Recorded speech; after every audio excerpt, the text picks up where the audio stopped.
Welcome to our session, and most importantly, the launch of the Global AI Action Alliance, intentionally shortened to Gaia. If you are members of the forum, please remember to stay with us after this panel for the discussion. And also, please, everyone, use our hashtags Davos Agenda, and especially for this session, Global AI Alliance. So what is the Global AI Action Alliance?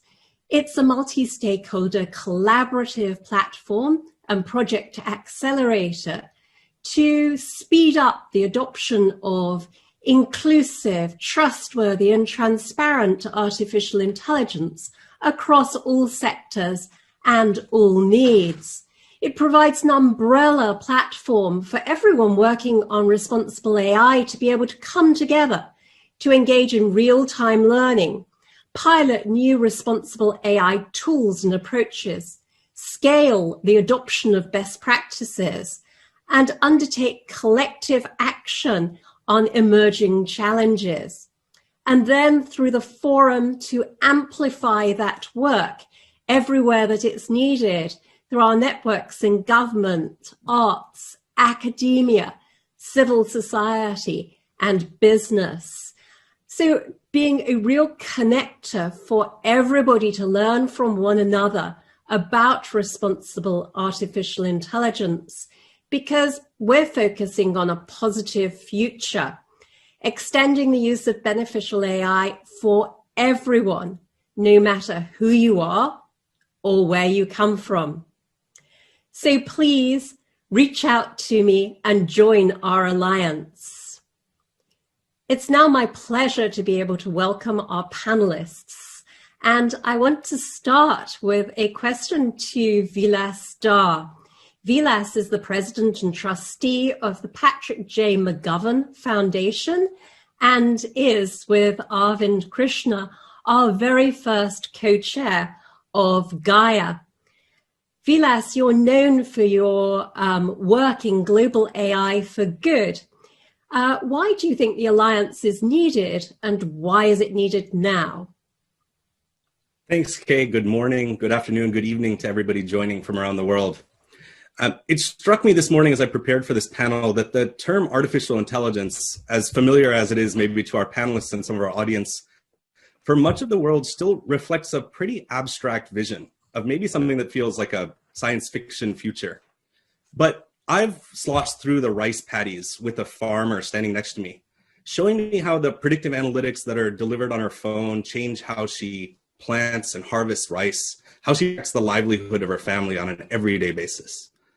I've seen how AI can capture and bring to life dead and dying languages of indigenous peoples, giving, of course, voice to the vocabulary of those languages, but also celebrating the identity of peoples. I've spent time with children playing with AI-enabled toys and seen how that dynamic learning creates new wings for creativity and inspiration. Since we're among friends, I'll also share with you, I've probably spent an inordinate amount of time playing with those toys. But we've also begun to see how AI is affecting our lives in maybe less positive ways, how it's creating new divides in civil discourse, how it's giving voice to implicit and sometimes explicit racial bias, how it's silencing the voices of the most marginalized. So for me, artificial intelligence isn't a term about an abstract future. It's about a dynamic that's affecting every person on the planet every day, right now, right here. And the fact of the matter is, right now, these technologies are being created by technologists, by academics. They're controlled by policymakers. It's not my view that they're necessarily the wrong hands, but it's certainly the case that they are too few hands to shape our common future. If we're all going to be residents of a global human village, my question is, shouldn't we, the collective we, also be the architects? So this is an urgent question to me. Standing in the civil society, heading an organization that cares about AI for good, we're seeing that the ways that we're defining how individuals interact with systems today, how society gives over control to autonomous decision-making systems, of seeing how a lack of a community voice is shaping where these technologies are going, will define our future action, and a more collaborative approach is needed. So Gaia is a place for a very diverse set of global action areas to come together, not just technologists and policymakers, but civil society, nonprofits, the direct beneficiaries of these technologies, to come together and think about how do we create AI that attempts to achieve the Sustainable Development Goals? How do we build data technologies that are grounded in intermediaries and fiduciaries that protect our interests? How are we bringing communities together to shape not just the development of these technologies, but how they're used, how we learn from their use, and how we inform the next generation of products? To support this work, the Patrick J. McGovern Foundation today is making a series of commitments to support the use of AI for good. First, a commitment of $40 million in grants to support nonprofits and community organizations to begin the process of deploying these AI products in pursuit of their already existing goals. These organizations know the challenges that we must face. The Alliance will bring together partners that can help to do that. This is a continuation of our 2020 work, where we've looked at climate change, at building a tech workforce for the future, at a digital health economy, all through the lens of how AI can support this work. Second, we're committing to create a new infrastructure for technology services, for direct data and AI support to organizations that want to use these products for good. We'll be making more announcements about this spring, so I hope you'll follow us on Twitter at Vilas Dhar, at PJMFND, to hear more about this. And finally, we're committing to be participants in a global conversation, one that brings together all of our friends in the technology sector, government participants and academics, but also innovators, people who on the ground are deploying these technologies and democratizing access, people who are solving the fundamental challenges of how we feed our families, how we make sure we stay healthy, and we find economic opportunity. For us, it's not about the seat at the table that I think many of us on this call already enjoy. It's about inviting others to pull up a chair. So the end goal of the Alliance, of our work at the Foundation, and I think of all of the participants on this call, is to create an artificially intelligence-enabled society, to shift our focus from building responsible and ethical AI products to building a responsible and ethical society that is grounded in these products, to use artificial intelligence to create genuine equality. I'm really excited for the launch of this. I'm looking forward to our discussion here on the panel. Kay, I'll hand it back to you. Thanks so much. Super, thank you so much, Vilas. And again, thank you for your donation to the Alliance. I want to move now to Arvind Krishna, who is CEO and chairman of IBM and has also agreed to serve as co-chair of Gaia. Thank you, Arvind. Can you also share with us why you think the Alliance is needed and how you see it playing a key role, and also about your kind donation to our Alliance? Thanks, Kay. Let me also answer the question and build a little bit on what Vilas talked about. Look, I think public statements are no longer enough. Society is asking leaders from everywhere, business, government, institutions, to act, to restore faith in our institutions. So why around AI? Artificial intelligence is one of the rare technologies that offers to unlock 14 trillion, yes, that's trillion with a T, in global productivity. So think of that as GDP over the next 15 years. But there's a big inhibitor. The inhibitor is trust. Can we trust these technologies to truly do what we'd like them to do what good policy would dictate they should do? If it's a smart speaker, if it's something like that, probably it's fine. We don't need to regulate it very heavily. But if it's making life and death decisions, policing decisions, medical decisions, decisions on which government service you may get, all of which is going to happen, the genie's out of the bottle, then we need to act to ensure that these technologies are being used in an ethical way. And the business lens that I always look at is that the ways in which AI is applied has to be applied in an ethical way. So to touch a little bit on what we will do, we have a long history on these technologies, but IBM has an even longer history in trying to be a good steward of technology. And good stewards of technology have to act in a way that technology is applied for good.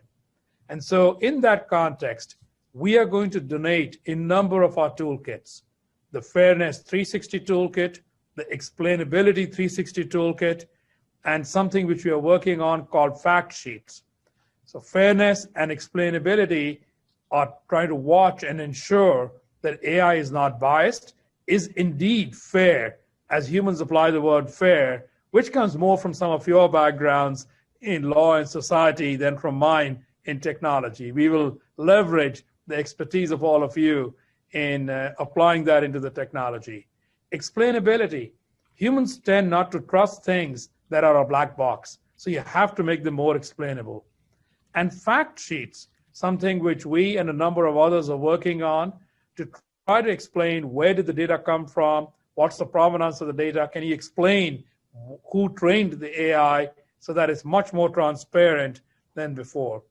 And so bringing all of this in and working with a global audience, because I do believe, and I know global opinions may differ, that business or private industry has a very big role to play in how these technologies get developed and deployed, and also create skills that will allow people to participate in that $14 trillion productivity improvement. And so I'm really excited to work with the Global AI Action Alliance.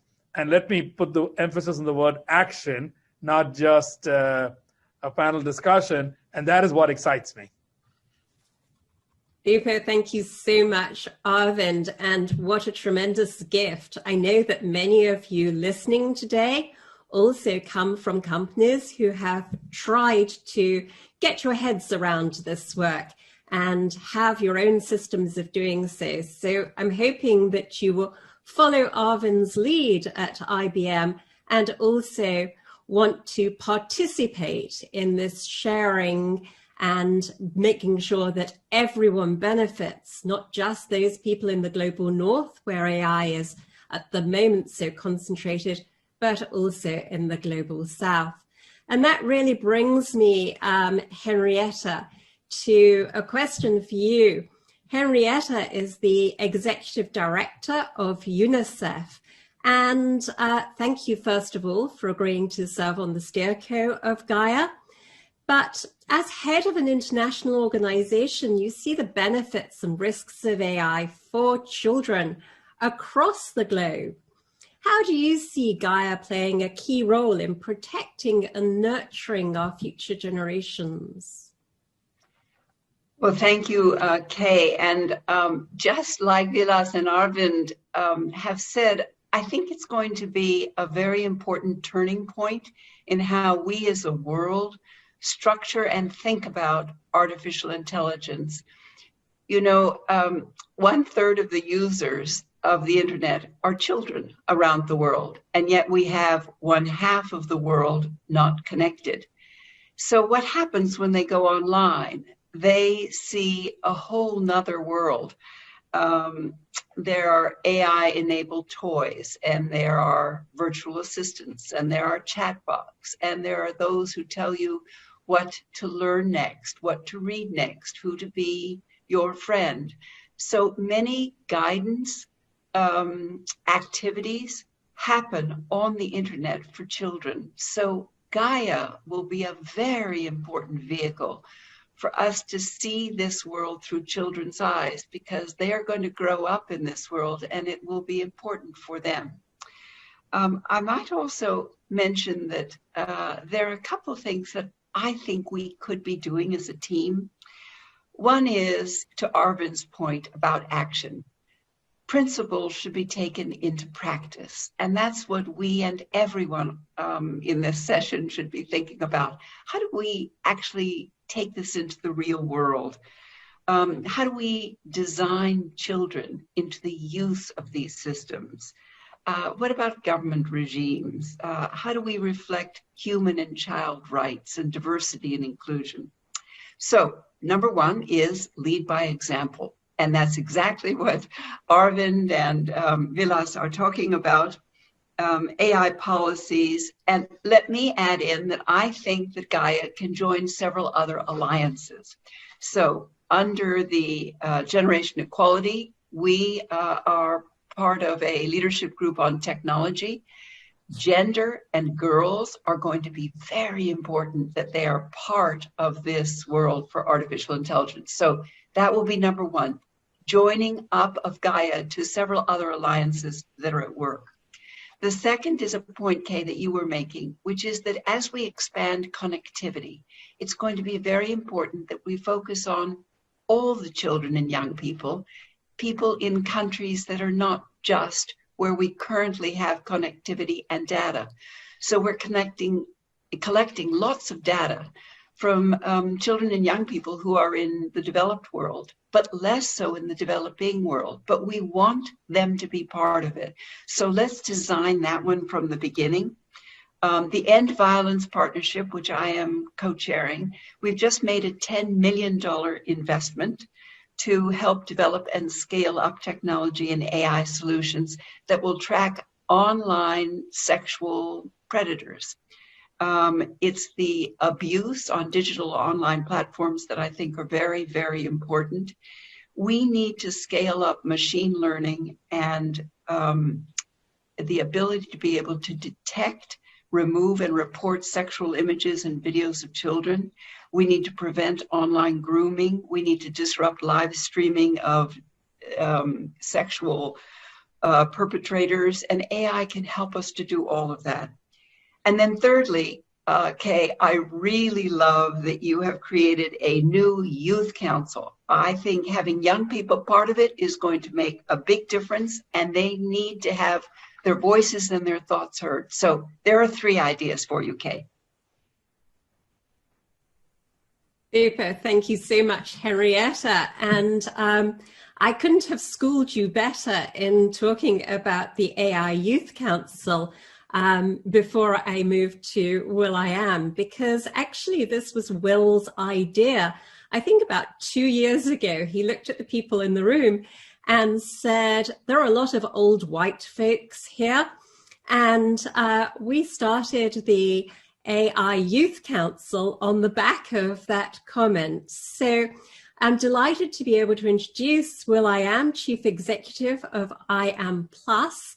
And Will, not only did you help us think about the AI Youth Council, but also you are chairing our judges for our Smart Toy Awards, which we launch just next week. But I want to take you to your new song, American Dream. It includes a call for better funding of education. Can you see a way of AI playing a good role in education for our children in America, but across the world too? Yeah, we saw firsthand the whole entire world how fragile society is and how everything could be shut down. And people didn't realize that, you know, school for kids that are coming from underdeveloped communities or at-risk students, how school is a refuge. And learning from home is hard when your parents, you know, have 2 jobs. If your parents do not, there's a lot of parents that don't even have jobs and can't feed their kids at 3 meals. And school was the way for them to have their 3 meals, right? Some parents only can afford dinner. It's hard to learn when the teacher is taking shortcuts. And there's a lot of awesome teachers that came through and stepped up during COVID. But there's also a lot of teachers that took advantage of the fact that, you know, they didn't have the traditional regiment of grading. So AI could be an amazing tool to help educate a whole new fleet, a whole new troop of folks that are going to go out in the world and create new jobs, let alone fill the jobs that are not filled. But then, you know, that's the front end of it, educating, teaching folks. But then you also want to upskill and encourage kids to build AI tools from inner cities and, you know, poverty-stricken areas. They need to be a part of that conversation. So it's both ways. It's front and back.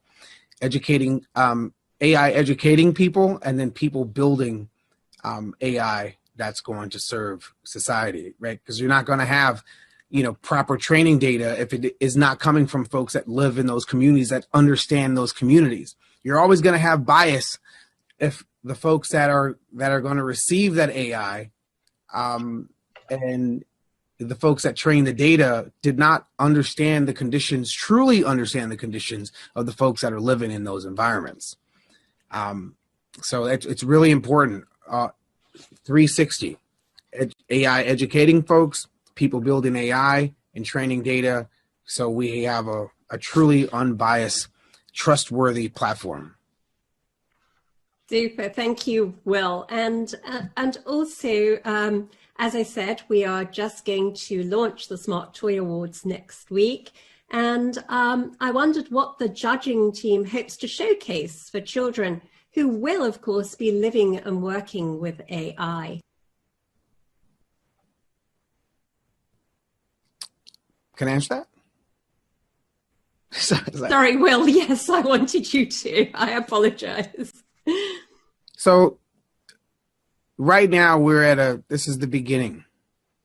And so an AI toy is question mark, right? There's a lot of AI in our lives now, and it's a very loose term. A lot of people don't really understand what AI is. They think it's sci-fi, when in actuality it's around us every device that we hold. There's some type of AI inside of it.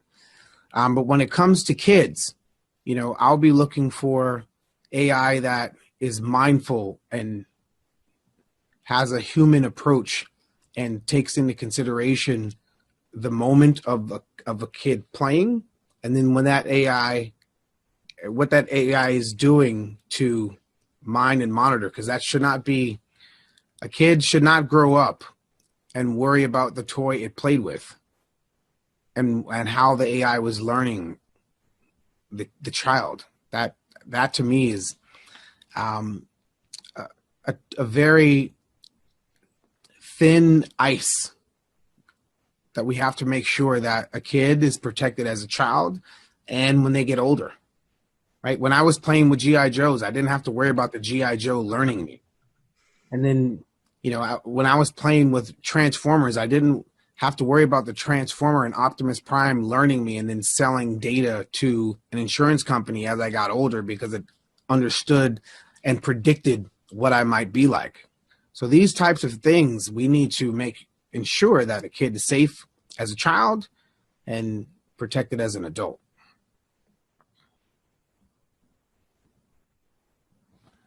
Super. Thank you so much, Will. And sadly, 30 minutes is never enough time. And as we come to the last portion of our time together, I just wanted to do a lightning round. Vilas, anything you want to find, closing remarks on the role of civil society in this area? Sure. Thank you, Kay. I'm so excited for the comments on this panel. They reflect exactly why we need a diversity of voices. I will just say two things. First is we need to make a joint commitment to reverse the flywheel, to let technology development be led not by what's possible, but the opportunities that are out there to make the world a better place. I think about partners like Refuge Point working to build self-reliance among refugees, UNICEF's incredible work that Henrietta has shared, MIT Solve bringing together innovators, WRI building global geospatial intelligence. The challenges that these organizations are solving should be driving how we create technology. And the second piece that I'd like to share is this panel has been just on face such an incredibly inclusive group. To me, it presents a model of the global conversation we should be building, bringing together civil society, corporates and technology companies, governments, and artists that bring an inspirational view to build a single shared future for all of us that are grounded in the same principles of equity, inclusiveness, and creating a better future for all of us. Thanks, Kay. Thank you. Super. Arvind. Thanks, Kay. Look, I think every responsible organization that develops or uses AI has an obligation to make it a force for good. So with that, let me just divide it into business and government. Business should focus on accountability. Speaking to the same point Will did, you got to be accountable for how you develop and use the AI, including all the data associated with it. We'll stick to that simple example, and that leads to both ethics as well as governance. Government has a role to play in regulating, but I believe that you cannot regulate with a blunt hammer because that stops innovation. So you should regulate based on the risk. If the risk is going to be small, be light on regulation. If the risk could be heavy, be heavier on regulation. And we know the high-risk AI applications. I'll mention one that we have all been concerned about for years, which is facial recognition and how it can be used or misused. Henrietta gave some great examples, actually, of how it could be a force for good. But many of those same examples can also be turned into a force for bad. So I think that that's a great example of one which we can use. You began, Kay, with talking about some of the echo chamber on misinformation. That's another force for bad. So government has a heavy role to play. I don't think we know the exact answer, but that's why we need an alliance like this one to perhaps converge on things. So those are the two that I would leave for this audience. Thank you. And Henrietta, in 20 seconds or less. So let's have digital public goods. Let's have an internet of good things. And let us try to connect all of this toward education. It's the #1 request we have for children, and it's the best ladder out of poverty. Indeed, absolutely. And I think we all agree with that. And so I would like to remind everybody who is a partner of the forum to stay with us. I would like to thank everybody for joining, and I would like to leave the last 30 seconds for final comments from Will. Thank you so much. It's an honor to be here and be a voice for the folks that reflect my path coming from poverty, and speaking on behalf of those kids that are still in poverty. And we've never been here. Humanity has never been at this intersection where the next version of computing is predictive and can further put people that come from where I come from in more detriment. It's an urgent ask that we upskill, invest in inner city kids' education around AI, autonomy, robotics, computer science. If there's a baseball field and a basketball court in every single junior high school and high school, there needs to be computer science programs, robotics programs. It's a human right that people are brought up to speed to compete and solve problems and train AI and understand the complexities of data. It's a human right. And so I'm here to not only speak on, but do my part and make sure that kids that come from communities, starting with the community that I come from, are equipped with AI, STEM skill sets. And I'm proud of the work that my foundation does and the kids that have joined onto the program, but we need more of it. And so Davos can do a big human heart hand up to where, we can scale the work that we're doing in Boyle Heights to educate and bring people up to speed. Super. So as I say, thank you to all of our panelists. Thank you so much for the donations from Vilas and Arvind. And please join Gaia. Contact me and let us take this conversation forward. Thank you.